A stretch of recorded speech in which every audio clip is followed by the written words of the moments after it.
Democrat hopeful Pete Buttigieg says voting for Donald Trump for a second term in 2020 is looking the other way on racism. Pete Buttigieg said voting for Trump for second term would be ignoring racism. South Bend, Indiana, said re-electing Trump is looking the other way on racism. Also said president's supporters were ignoring negativity and instability. By Chris Dyer for DailyMail.com, published 1715 British Summertime, 19 August 2019, updated, 1715 British Summertime, the 19th of August 2019. Democratic presidential hopeful Pete Buttigieg said that voters who re-elect Donald Trump in 2020 are looking the other way on racism. The mayor of South Bend, Indiana, said Trump was telling his supporters to ignore negativity and instability for the promise of jobs growth that was almost as good as under Obama.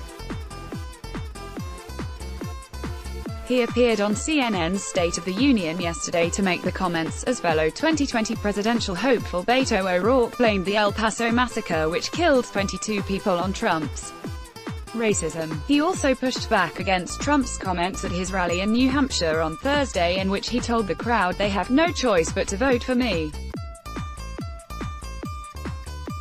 Democratic presidential candidate and South Bend, Indiana Mayor Pete Buttigieg speaking on stage during Young Leaders Conference on Friday. Host Jake Tapper began by asking Buttigieg, "You told me on this show 2 weeks ago that you believe President Trump is a white nationalist. Given that, do you think that it's a racist act to cast a vote for President Trump in 2020? Buttigieg responded that at best voting for the president to stay in the White House for a second term would be looking the other way on racism. He said, "Well, at best, it means looking the other way on racism, but I think a lot of people are wondering what kind of deal even that is supposed to be. You know, you look at what he said in that rally, you've got no choice but to vote for me, and if you look at the numbers, basically what he's saying is, alright, I want you to look the other way on the racism, tolerate the negativity, accept the instability of my administration because I am going to deliver for you job growth almost as good as the Obama years." That's what his argument amounts to now, and that's part of the reason why he's unpopular. Former Texas Congressman Beto O'Rourke, who comes from El Paso, yesterday said the Walmart massacre earlier this month was a consequence and cost of President Trump. President Donald Trump speaking to reporters before boarding Air Force One at Morristown Municipal Airport in Morristown, New Jersey yesterday. He linked the mass killing to Trump's racism and his rhetoric over migrants at the border, after the president previously branded Mexicans rapists and criminals. In the weeks before the massacre, Trump sparked accusations of racism by telling a minority congresswoman dubbed the Squad that they should go back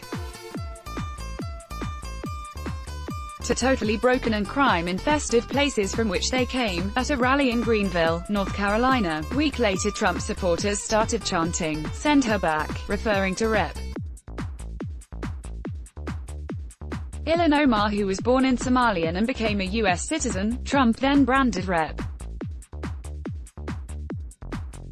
Elijah Cummings' Baltimore district rat-infested, and said it where no human being would want to live there. Democrats condemned those comments as racist, a charge Trump vigorously disputed.